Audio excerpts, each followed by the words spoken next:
నువ్వు ఇస్తావా సస్తావా తిరగబడరా? పిల్లిని కూడా రూమ్లేసి కొడితే మరల పడదా? 9 నెలల నుంచి ప్రభుత్వానికి టైం లేదండి. ముఖ్యమంత్రి గారు సొంత నియోజకవర్గంలో కలెక్టర్ గారికి టైం దొరకలేదు, తిరుపతి రెడ్డికి టైం లేదు, ముఖ్యమంత్రికి టైం లేదు. ఏం చేస్తున్నారు అందరూ? రియల్ ఎస్టేట్ దందాల్లో బిజీగా ఉన్నారా? అందుకే అంటున్నా నేను, కుట్ర జరిగింది అంటే నిజంగా చెప్పాలంటే ఒక అడుగు ముందుకేసి చెప్తా ఉన్నా. మేము కూడా చూసినాం వీడియో నిన్న. నేను ఇంకొకటి అడుగుతా బ్రదర్, ఐజీ ఎట్లా మాట్లాడుతున్నా నాకు అర్థం కాదు. దాడి జరిగిందని కలెక్టర్ చెప్తుండే, దాడి జరగలేదు అంటుండు. కలెక్టర్ దాడి జరగలేదు అంటాడు, దాడి అనద్దానిలే, దాడి జరగలేదు అన్నాడు. నాకేం కాలేదు, దాడి జరగలేదు అన్నాడు ఆయన. మరి ఈయన దాడి జరిగిందని ఎట్లా చెప్తాడు? ఒక జిల్లా కలెక్టర్ ఏమో దాడి జరగలేదు అంటాడు, దాడి ఏం కాలేదంటాడు. ఈయన దాడి జరిగిందంటాడు. కుట్ర ఎక్కడిది అప్పుడు? ఇంకా ఒక అడుగు ముందుకేసి చెప్తున్నాను నేను. మేము కూడా చూస్తున్నాం అసలు ఇది నిఘా వ్యవస్థ వైఫల్యం.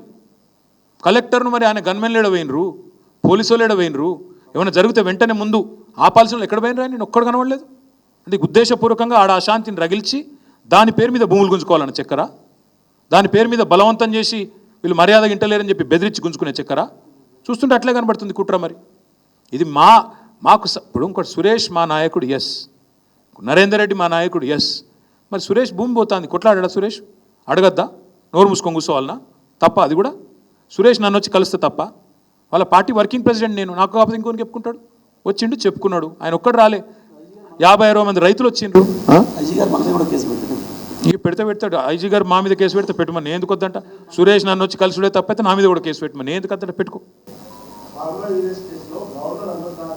మొన్న 40 నిమిషాలు చెప్పినా కాగా సీఎం వాడో పిచ్చోడు. 40 నిమిషాలు చెప్పిన, ఇంకెన్నిసార్లు చెప్పాలి నాకు అర్థం కాదు. 40 నిమిషాలు వివరంగా చెప్పిన, ఏం చేస్తావో చేసుకో అని చెప్పిన. ఇంకేం చెప్పాలి? ఎన్నిసార్లు చెప్పాలి? ఏం ఫార్ములా అయ్యి? వానికి తెలిసిన ఒకటే ఒక ఫార్ములా, రియల్ ఎస్టేట్ ఫార్ములా. అది తప్ప ఇంకేం ఫార్ములా తెలియదు.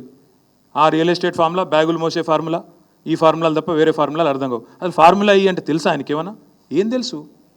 ఏం మాట్లాడతాడు? ఊకే ఒకటేనా? ఇక ఇంకోటి బ్రదర్, నేను ఇంకోటి యాద్ చేస్తున్నా మీకు. 11-12 నెలల్లో మీకు కూడా బోర్ కొట్టాలి. అరే ఓ రోజు కాళేశ్వరం స్కాము, ఓ రోజు ట్యాపింగ్ స్కాము, ఓ రోజు డ్రగ్స్ స్కాము, ఓ రోజు ఇంకో స్కామ్. ఇవేనా ఊకే కథలిగా? రైతులేంది, వాళ్ళ గోసేంది, భూములు గుంజుకునుడేంది, రైతు బంధు ఎగ్గొట్టుడేంది, తులం బంగారం ఏడవాయే, 6 గ్యారెంటీలు ఏడదొచ్చినాయి.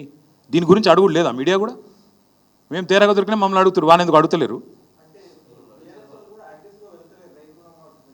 మీరు ఎవరు బ్రదర్? ఓకే, మేము అగ్రెసివ్ పోతలేం నువ్వు అంటున్నావు, ఎక్కువ తక్కువ మాట్లాడుతున్నావు వాళ్ళు అంటారు. మరి మేమేం చేయాలి? కేసులు పెట్టవాటి మేము అగ్రెసివ్ బ్రదర్. మీరు పొమ్మంటే ఇంతకంటే ఎక్కువ అగ్రెసివ్ పోతాం, కానీ మీకు కొద్దిగా మా మీద నిరుత్సాహం ఉన్నట్టుంది, ఇంకా అగ్రెసివ్ పోతాం, తొందరపడదు. ఓకే ఓకే, డెఫినెట్గా మా పార్టీ తరఫున లగిచెర్ల పోతాము, తప్పకుండా రైతులకు అండగా నిలబడతాము. నిన్న మా నాయకులు మధుసూనాచారి గారు, శ్రీనివాస్ గౌడ్ గారు, మా పట్నం నరేందర్ రెడ్డి, అవినాష్ రెడ్డి గారు, వీళ్ళందరూ పోతే, మా ఎమ్మెల్సీలు నవీన్ కుమార్ రెడ్డి గారు అందరూ పోతే అరెస్ట్ చేశారు.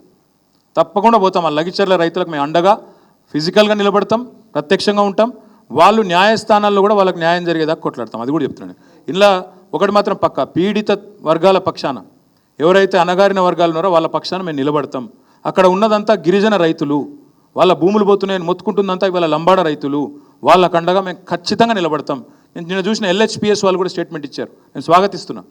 లంబాడ హక్కుల పోరాట సమితి నాయకులు కూడా స్టేట్మెంట్ ఇచ్చారు, నేను వెల్కమ్ చెప్తున్నా. వాళ్ళకు కూడా నేను తప్పకుండా వాళ్ళని కూడా కలుస్తా, వాళ్ళతో కూడా మాట్లాడతా, వాళ్ళకి అండగా నిలబడతా, మా పార్టీ నిలబడతా. ఇంకొక మాట మీరు ఒకటి చూడండి దయచేసి, ఇది ఒకటి చాలా ఇంపార్టెంట్ పాయింట్ మా వెంకటేష్ గారు గుర్తు చేస్తున్నారు.